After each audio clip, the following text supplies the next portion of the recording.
I repeat, it's not in the best interest of justice to treat Mkhwanazi as not a whistleblower. Whistleblowers in this country are an endangered species. They get intimidated, they get killed.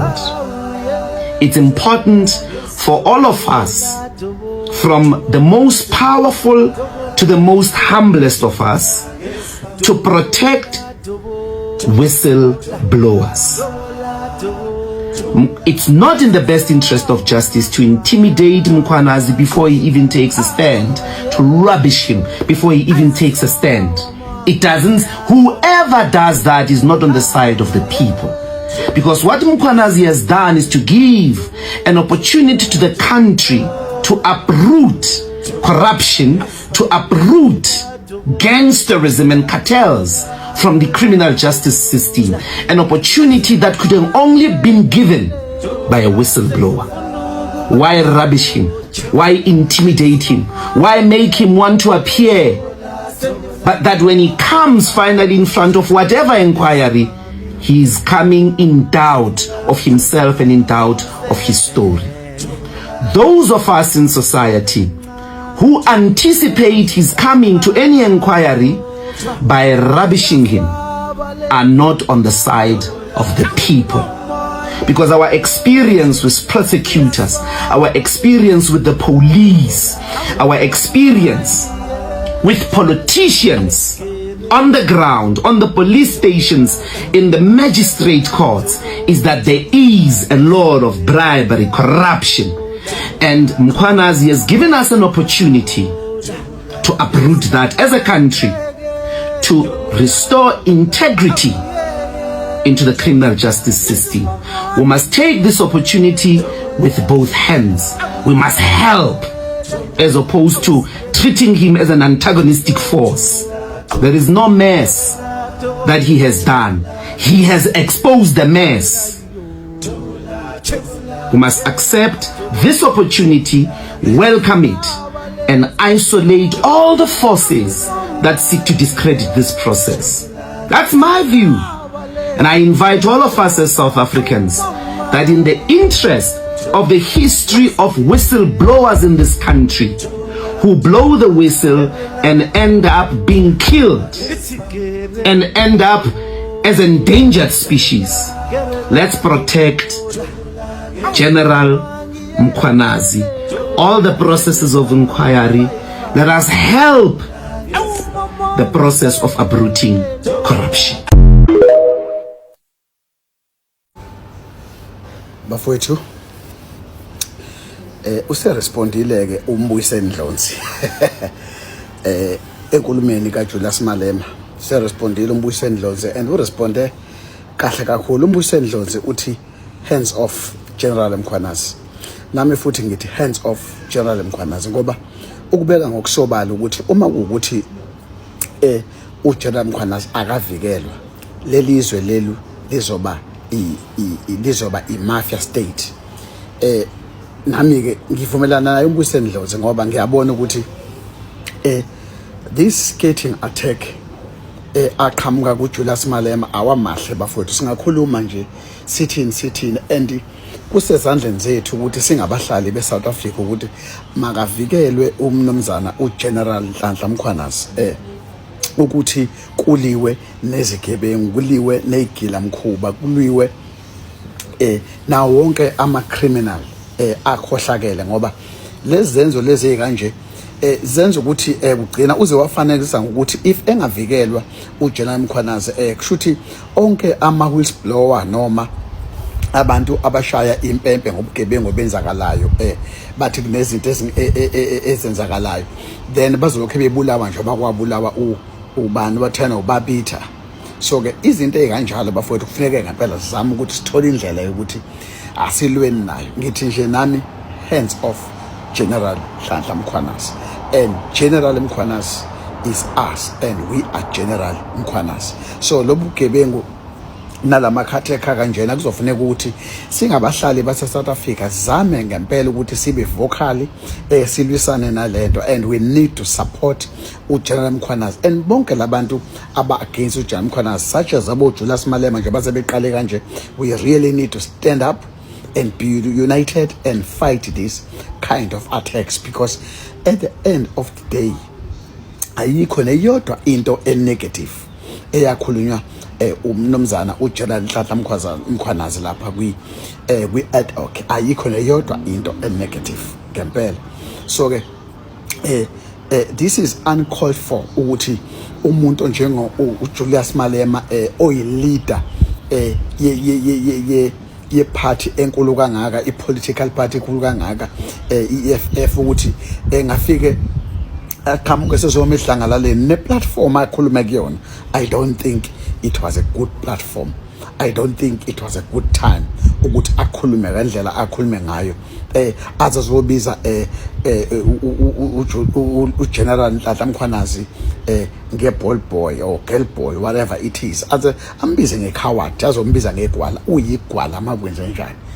Why would umnomzana uJulius Malema have to call uGeneral Nhlanhla Mkhwanazi ngegwala? Kungani?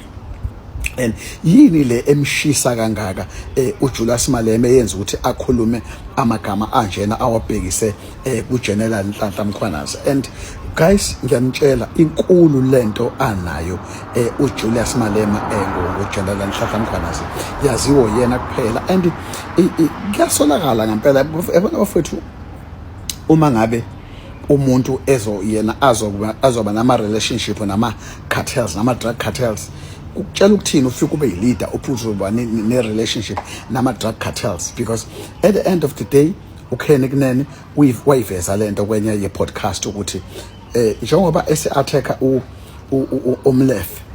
umlef wayekade ekhuliswe omunye wayesebenza kakhulu nomnumzana thizeni wangapha khona ko Mpumalanga noma ke Limpopo, okuyena uMalema abemthanda ukufa wa drive ubusuku bonke ebheke ngale. So akakhuluma ngalawo ama allegation lapha avele kuyena uKhenny Kunene. Asazi ukusho ukuthini ke lokho, kodwa decide ukuthi abuye azo-attacker uGeneral Nhlanhla Mkhwanazi.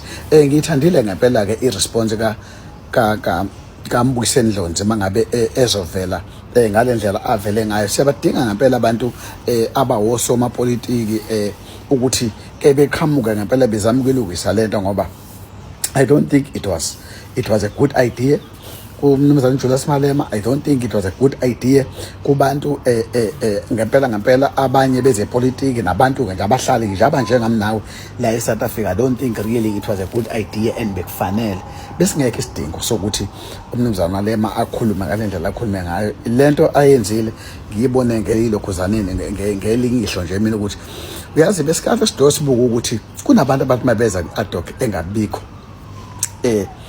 yeswap kwakho washo ukuthi une relationship une close relationship noGeneral Sibiya, kodwa uGeneral Sibiya is a dark guy, sisgebeng uGeneral Sibiya, and akabanga khona umnumzana Julius Malema kuzofika uJulius Sibiya kuzofika ulokhuzaneni wayekade evumelana ukuthi azoba yimember lapha angene kwi-ad hoc kwicommittee ebesephinde kube khona abantu angezokuza kubona.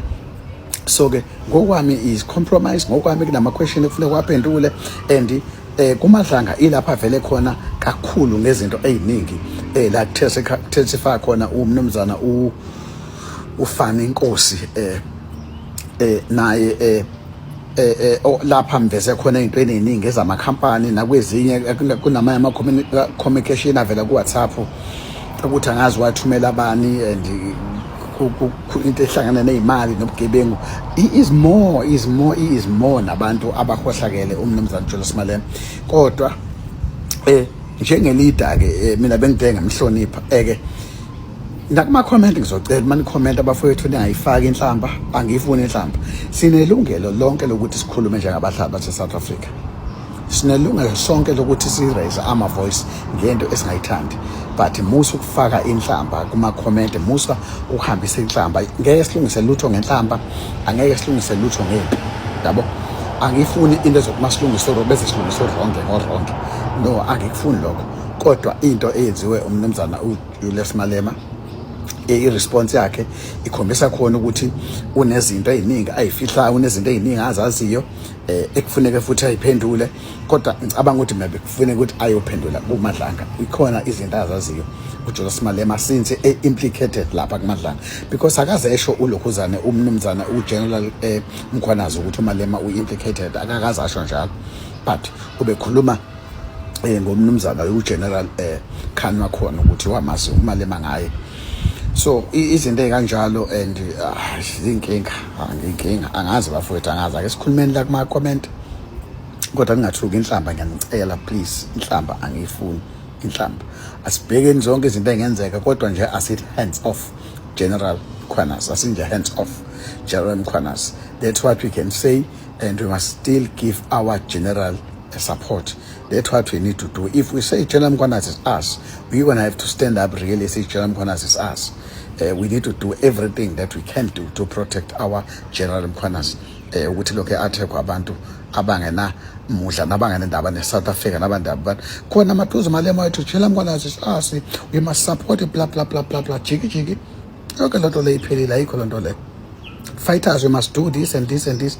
Kudlalwa ngabantu nje. I think uneyinhloso zakhe umnumzana Malema. We Bab Mahlafuna wase EFF. Angitshele mfethu wenzeni ulon uba Mkhwanazi. Wenzeni Mkhwanazi. Wasika explain ntate. You are on a tirade and on a verbal attack against Mkhwanazi. What did he say that made you to be so? I'm still trying to figure out ukuthi utheni Mkhwanazi against you in the Madlanga Commission.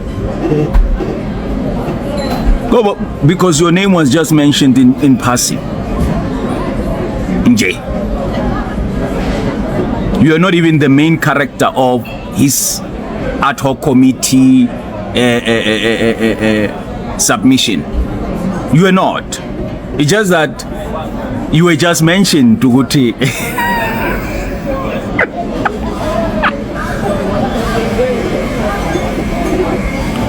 You are not even the main character or the main name mentioned there. So explain him for it. Explain him Ndati Mahlafuna. Wait, Julius, explain what are you explaining for it? What did Mkhwanazi say?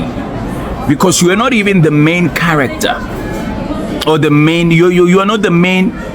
He just mentioned you once or so, once or twice. That's it. In passing, na corner. The name that is prominent there is General Khan, Osbiya, Uket Makala, Unkosi. Those are the names that are very prevalent. When you just mentioned DJ, you know. Hey, what's you explain and that Malema munna that Mahlafuna.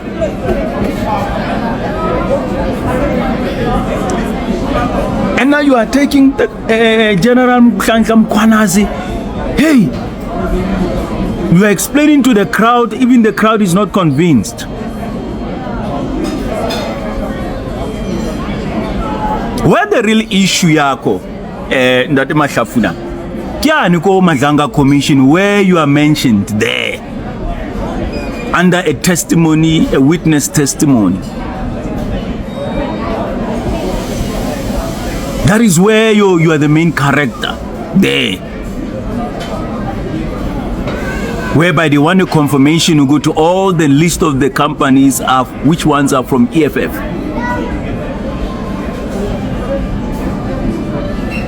Listen, Mkhwanazi unalisiyo ko. He was even upset ko Madlanga because he was ko ad hoc. And then here's another thing, Mbora. Malema, you were absent in both occasions. General Nhlanhla.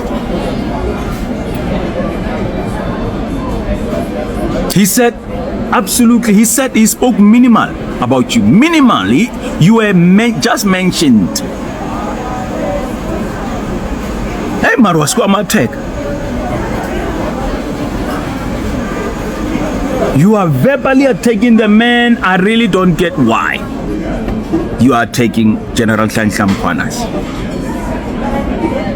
I would expect if General Khan could do that. I would expect if Mhlambe Uket, or I would expect if Abanye, that were mentioned in lengthy detail.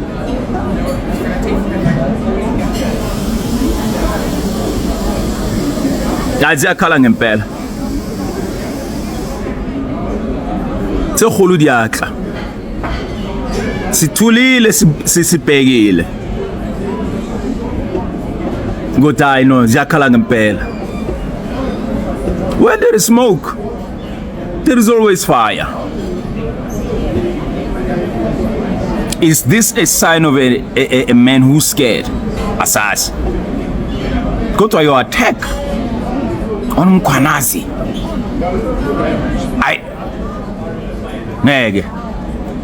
Ngeke cash. Malem, ngeke. Bafowethu, into ongayazi inkulumo nawe. Uyazi ngempela ikhona lento esingayazi ngumnumzana uJulius Malema uJuju. Uqhamuke nento ngempela enkulu kunathi. Yazi iresponse kaJulius Malema bafowethu ingiphoxile nje mina personally. You know, ngiye ngisho ngithi ama politician engwahloniphayo nengicabanga ukuthi engenza into esile mhlambe ukurebalate abantu. Nginayo namanje le belief ukuthi umnumzana uJulius Malema bese kuba ubaba umongameli uJacob Zuma. Kodwa iresponse kaMalema bafowethu ikhona lento ayidefendayo. That defense anayo usidefende harsh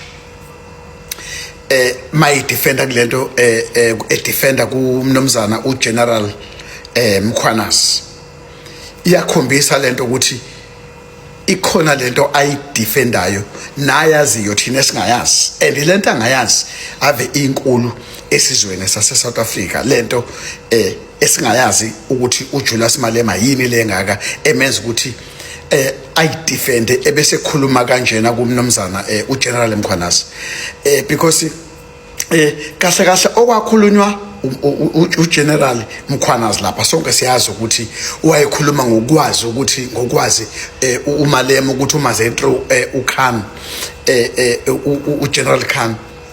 But manje uma isiresponda ngayendlela ngeke bafowethu something wrong. So ke it's scaring, and seriously I don't think it was necessary ukuthi aphendule ngalendlela umnumzana Julius Malema indlela aphendule ngayo responda ngelokhuzaneni, because ekugcineni kosuku kumadlanga commission yilapho ngempela ekukhona ngempela igama lakhe elikhulunyile okwavezwa nama companies akhe abekade elokhuza ngawo awafaka kumasipala othizeni. Ngicabanga ukuthi yilapho bekufuneka responde khona, futhi nalapho bekufuneka responde khona izinkulumo ezikhulunywe umnumzana uKenny Kunene wenze ama allegation anzima kabi ngomnumzana uJulius Malema kwenye ipodcast. Kodwa asikamuzwa umnumzana uJulius Malema evela ngama allegation enziwe uKenny Kunene ngaye, kanti yini le ngaka uJulius Malema anayo ngoGeneral Nhlanhla Mkhwanazi. Because ngempela ayikho into etheni okwakufuneka ngempela lapha kulokhuzane ku ad hoc uGeneral ayibeka engaze ngempela imenze ukuthi angaze akhulume abe vocal kanje ukuthi we not scared of the police, aswasaba amaphoyisa. Yini akhulume lezi zinto ezingaka uGeneral Mkhwanazi kanti uthena kufuneka asajoyina amaphoyisa? Ziningi izinto eseyishiwo umnumzana uMkhwanazi eseyishiwo ulokhuzana uMalema ngoGeneral Mkhwanazi. Okokuqala uJulius Malema sathola ethi ufuneka joyine iEFF uGeneral Mkhwanazi, yabo sakuzwa ngoJulius Malema lokho. Okwesibili saphinda samuzwa futhi eba vocal ukuthi bazomsamona ukuthi azolokhuza azothula ubufakazi laphana kwi ad hoc, as if uGeneral Nhlanhla Mkhwanazi unqabile ukuza kwi-ad hoc, yabo. Ezinye izinto ezithusayo ukuthi njalo mangabe responda yena ngendlela esho ngayo ungazi ukuthi kwakufuneke angaqale athule ubufakazi adecline imadlanga ebese ezothula ubufakazi kwi-ad hoc kuqala before imadlanga, yabo. So ke i-response yakhe ngempela ingithusile and ngisasho futhi ngisathi namanje abantu abama-leader abawu-2 ubaba uJacob Zuma bese kuzoba umnumzana uJulius Malema, ibona abantu abadelay i-revelation uma ukuthi ngempela bayidelayile inkululeko yomuntu omnyama. Phela we need to identify. Kodwa manje uma kuwukuthi labantu abezuhlangana benze something noma bezucabanga bakhulume ngalonto leyo, ayikho into ezokwenzeka, because ekugcineni le ndaba ukuthi umuntu omnyama phinda jahane nomuntu omnyama sizoya kuphi. Siyazi abanye abakuma political amaningi bafaka imali emaphaketheni kaningi, yabo. Nakhona ke futhi naye umnumzana uJuju kuzofuneka akayibheke ukuthi ngempela yini a responde kanje kumnumzana uGeneral Mkhwanazi. Mina ngithi isidingo besingekho, uzokhuluma lapha kwi-comment ukuthi wena isidingo sibona besikhona yini uthini, ngoba ngisho eyihlweleni kubalandeli BFF ngibonile ukuthi ayingeke engathi kuphambana imbono because ikhamera ibhekile ngakubona ekhuluma iphambanile imbono. Uthini-ke wena ngokubona, ngoba kufuneka sikhulume ngalezi ndaba zasekhaya bafowethu zithinta thina. Uyilida umnumzana uJulius Malema yephathi enkulu eSouth Africa, kodwa ukukhuluma kwakhe ngomuntu onjengoGeneral Mkhwanazi, I think that was a sketching attack. I think it was unnecessary. I think bekungafanele. I think bekufuneka aye kukheni kunene. I think bekufuneka futhi aye kufana inkosi, because ufana inkosi oqhamuka nezinto eziyingozi ngempela ezingenza ukuthi umnumzana uJulius Malema kufuneke aphendulile, yabona. Ngaphandle kokuthi nje mzukwana kuza bani ukuza Shedrack Sibiya laphana kwi-ad hoc, yena akabangabikho. Kwaphinda futhi kwasoza uDeputy kaLokhuzana kaMchunu, yena futhi akabangabikho. Ngaphandle kwalawo ma-question lawo, but bekufanele yini akhulume ngendlela akhulume ngayo abhekise kuGeneral Mkhwanazi. Mina bengakulindele njengeleader enjengoMalema ukuthi aphendule ngalendlela aphendule ngayo. Sizongena kuma-comment ke bafowethu sikhulume ngalento, ngoba into ongayazi inkulu kunawe. What you don't know is bigger than you. So ke kuyasolisa ukuthi ikhona lento esingayazi ngempela enkulu. Kuyinkinga ukuhlala nento nengadla nesigaxo sento enkulu kunawe ube ungazi, but kusolisile indlela akhuluma ngayo ngoba he is very defensive. Yini le ayidefendayo? Sifuna ukwazi. Asikhulume lapha kuma-comment ayikhali. Yes, Mzansi. General Mkhwanazi once said he will never be friends of criminals. That's what he said. And number 2, Mzansi, when Julius Malema goes against Mkhwanazi on that podium, I start asking myself, why Julius Malema doesn't address these allegations as to say, no, I didn't know, just to give us an explanation that I didn't know that these people are in such business. I know them. Simple as that. Instead of confusing his audience, because some members of the EFF, I'm 100% sure they don't agree on Julius Malema's statements, because Mkhwanazi really helped South Africa in this time. Because remember, we didn't know that DJ Sambod was in funny business as of the text appeared on Madlanga Commission when one said, why you didn't warn him? We only knew that because of General Mkhwanazi decided to brief us as a nation. So it's very important to say, to members of the EFF to start asking questions, and for the organization as well to tell Julius Malema that you shall not use the word we, because now the EFF members now are taking a different stand with the whole thing of Mkhwanazi because of their leader. allegedly is friends of these people.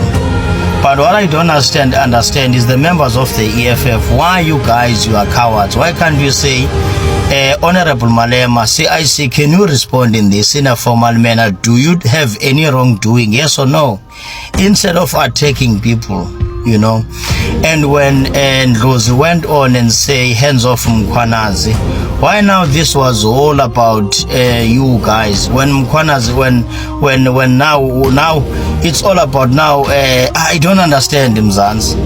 Really, why you don't say Julius? Why you don't call Julius Malema into order? So kanekba ngamagwala uJulius Malema igama lakhe liyavela kwezinto, uyathethisa into edibene naye. Nina nizimember now ze nitkwazi nini ukuthetha no secretary beni. Instead xa esithi uNdlozi ngo hands off Mkhwanazi nina ngoseni sithi no awunothi uncedo nguMalema. uNdlozi akam-owe anything uJulius Malema. uNdlozi did serve his time in the EFF. Other people were there because of the love, the way Ndlozi was also campaigning. It was not only a one-man show of Julius Malema as if Julius Malema is the helper. He also got help from these people and benefited by the names of other people. So yekani lento niyenza sanuba mumxelele uMalema mbuze into ba yintoni ekudibanisa nala madoda. Yintoni ngosadibana nawe sewatheka uMkhwanazi mbuzini sanuqhela. Hello good people, welcome to this channel. If you are new here, please make sure you do the right thing. You press that subscribe button and hit the notification bell. Good people, Bati hands off Mkhwanazi, Julius Malema. Phuma kumkhwanazi. Good people, kahle kahle Mkhwanazi yini ayishilo le eyenza ukuthi uJulius Malema abile kangaka ngaye? Cause as far as I remember, and then nabantu the way bakhuluma ngakhona eitradini zaku social media, uMkhwanazi uthe nje uJulius Malema ngimazi ngo Khan. Akashongo ukuthi uJulius Malema uyisigebengu or you are implicated to this and that. So yini lengaka leseshisa uJulius Malema kangaka? Hey, good people, the sad party is after 6th of July last year yakamkhwanazi kuningi okwenzakalile eSouth Africa. Imadlanga Commission ne-ad hoc isibonisile ukuthi i-corruption eSouth Africa it's beyond than we thought. Angekho nje umuntu osafe, akekho umuntu ongamthemba eSouth Africa. Hey, kuningi. Yeah. Good people, please comment below. Tell us what do you think. Don't forget to like, share, and subscribe. Kulungile, bye. See you on the next one.